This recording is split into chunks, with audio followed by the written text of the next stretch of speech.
Bismillahirrahmanirrahim. Assalamualaikum warahmatullahi wabarakatuh. Saya Nova Irian Syah, Gubernur Aceh, atas nama pemerintah dan rakyat Aceh mengucapkan selamat Hari Jadi ke-19 Provinsi Kepulauan Riau.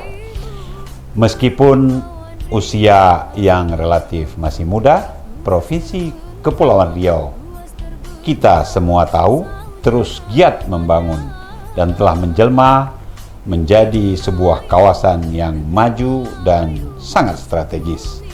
Semoga ke depan Provinsi Kepulauan Riau bisa menjadi salah satu pusat pertumbuhan perekonomian nasional dengan tetap mempertahankan nilai-nilai budaya Melayu yang didukung oleh masyarakat yang sejahtera, yang cerdas, dan berakhlak mulia sesuai dengan motonya, berpancang amanah, bersauh marwah.